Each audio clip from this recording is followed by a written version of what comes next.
and congratulations on the film, of course. Thought it was a great premiere last night. Thank you. Pretty impressive. Everybody at the festival seemed to be very proud of a special film. So I enjoyed that. I was in Cannes, but unfortunately I missed the film there. So it was really, because the reactions were great, so I was excited to finally see it. So this is a peculiar film in that it's a story that came through your main actress, Gabriela Muskala, from her own idea. I know that she came to you because she was struck by this idea of this woman who appeared on this TV program and nobody knew where she was and what was her story, where was she coming from. But how did you, talk to me if you can about the process, how it went from that idea? Was the script already formed, or did you work on the script together? Because it's an impressive script. I don't know if it's the first time that she wrote. Gabriela writes plays. Okay, so that she's with her sister. Okay. So this is the script. Fugue is her first script, but she works for the theater with her sister, Muskala, and she's very into writing. And Gabriela told me this story, this woman who she saw on a TV program, and she told me about the face which she saw, and that she want to be such a woman on a screen. And then we started to work together, and it lasted around almost 8 years. Wow. So it was a really, really long process. At the beginning we were writing together, then we split up, and Gabriela started to write on her own. Okay. And the whole journey of the character was really very impressive, because at the beginning this woman was very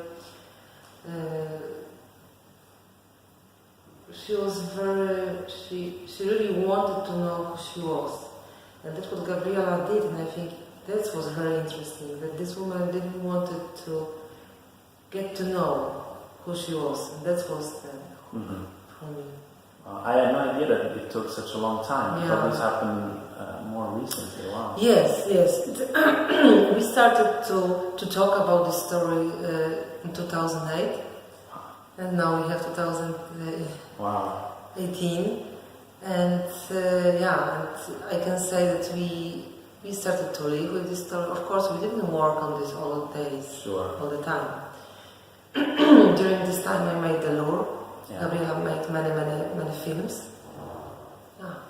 So this, because obviously when this started, I don't know if you had already started working on the idea for The Lure, but because the films are so different, my next question would have been, as a second film, because of such an international success for The Lure, if maybe you were conscious of doing something that was different from the flashy musical. Because this is a striking film. If one has seen The Lure and goes into it down the line, one might expect something more in that style, but it's really not, and it's striking.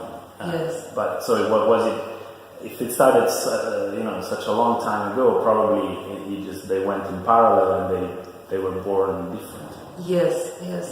And that's why it was so interesting for me to doing this film, because it was so completely different. The character was completely different, and the whole story was very intimate. And I wanted to, and for me it was very hard to make it, because after The Lure, when I was it was like a dance, and you could do what you wanted. And then when I just had to sit down at the desk and just to think about this woman and about her relation with her husband, and that I have only 2 persons in one house. It was a challenge for me. I'm glad you mentioned the house, because it strikes me that this film is very much about the locations, the places, yes, and the costumes too, because as you say, this is a person who we don't know much about, but the costume sort of has to tell the story, because we never get into what happened in that time period where she disappeared. And so through a combination of the fact that she doesn't want to talk about it and the other characters just want her back, that is sort of left alone and you only see it through the costume. And these houses are all they're special. From the parents' house with the tree in the middle. And when they go to their original family house, it's just this removed, secluded place away from everything. Yes.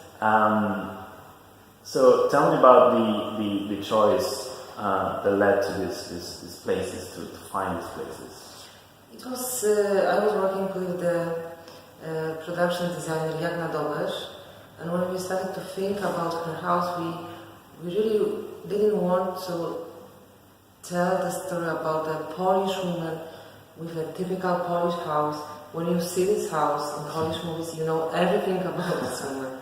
And for us it was important to through the houses and through the locations, tell more about her emotions, about her isolation from the world.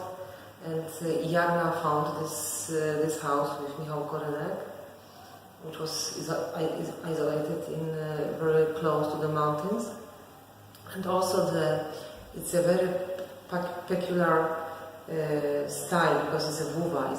It's only characteristic for Wrocław between the Second War. It's a modernism style, and we wanted to use it to show her isolation and the unity of this world where she has to come back. Yeah.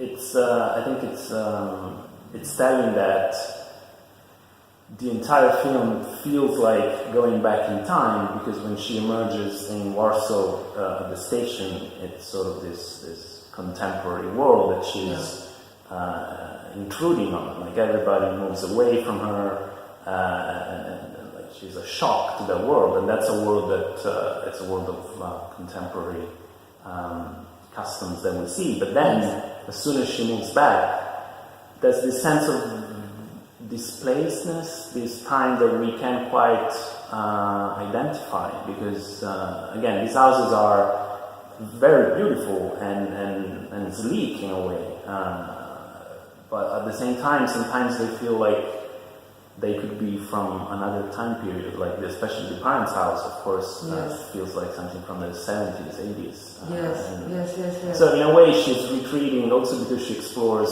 first one house and then she moves to the other. So there's a sort of a journey that removes the identification of time. Yes. And for us, it was also crucial that we didn't want to settle this story in a specific time. Jagna Dobesz, through the items, through the furniture, we wanted that you don't know when it's exactly, because the story is not about this, and it's also about the past.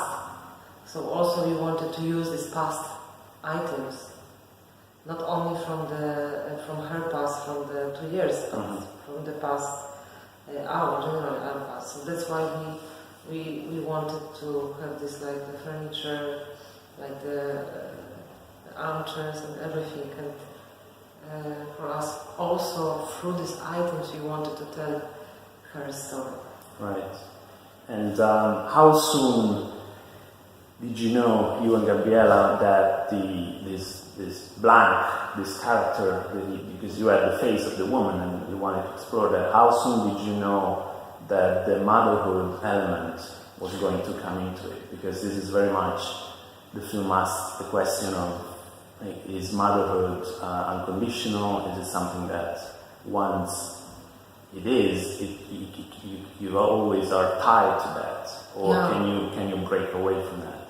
Because when Gabriela told me about this, I was a very young mother, and for me the bond between the child and the mother was, and it's still so, it's the strongest bond which we can imagine. And I couldn't stop thinking, okay, can you forget your own child? Can you stop to love your child? And what happened then?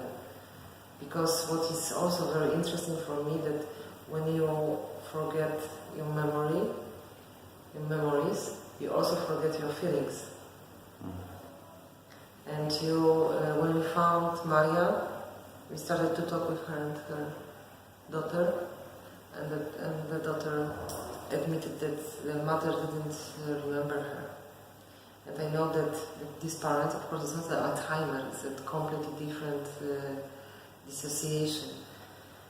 And for me it was very interesting to tell about the relation with the child who you don't remember and who you don't love. There's one scene in particular. There are a number of great scenes, the dancing scene. I love the family scene when they're sort of literally putting labels on things as a way of reconnecting. And that feels very natural, like the scene flows very well, especially with the kid. Yeah. That was a lovely moment. But my favorite scene was probably the one at the beach, where they're all together at the beach, they're reconnecting as a family, but all of a sudden it turns. Yes. And you see, I think for the first time really, you see the effect from her point of view of her condition, because she loses the perception of time and place and who's with her, who's not. Yes. And we saw it in the first scene, but that was, I think, more of an external point of view. That was the first time it really hits you, and it's such a disorienting experience. Yes. Tell me about that scene. This scene was in the script, exactly how it, of course not it was during the summer in the script and etc. But the main idea that she just woke up and in the script was that she fall asleep and here she just turn around and she thinks that they disappear. And what was important for me and for us, that the first what comes back to her is her fear that something bad happened. And what comes back to Alicia as a character is that the emotions starts to come back. You don't know exactly what it is, but you start to feel the fear. Yeah. And I think the fear, that's what happened then about why she lost her memory and about her trauma. The first what we feel is the fear, and I think that was important. Yeah, it was, in a way, it was subtle, because you have seen variations of this scene in other movies, but it was very subtle the way that this reality breaks out, and because at first I thought it was about the husband, because she turns and she doesn't see the husband anymore. Yes. Yes. But then it sort of completely unravels in the space of a few seconds. So that was really... Yes. And it was also interesting because when we started to shoot it, the weather completely changed on the set. Ah, okay. And it's really helped us a lot. Okay. Yeah. Because through the wind and through what happened on the beach, it helped us to bring the emotions. Okay. One last question. There's a connection to water, which was also in your previous film, but I imagine it's a completely different thing. But you feel that the entire film is sort of submerged, the story, like there's no breathing room and it's very watery. So the last scene with the child, when they're effectively sailing for the first time above water, is that something that was in your mind when you shot that scene? About water, which scene? Which scene? At the end, when they're playing for the last time, the mother and the child. Yes. And it's a lovely moment, even though, not to spoil the ending, but it's not a reconciliation, just a complete reconciliation. But for a moment, they're sort of found their balance between mother and child, and that is expressed through a game in which they're pretending to sail on this boat. Yeah. Was that conscious or just a lovely visual thing that you found? It was. That's what he said to to her mom, it was in the script. And I liked it a lot. I think it was it's interesting as what you said, but it wasn't a concert. I didn't want it to. I was afraid to make it too much metaphorical. Sure.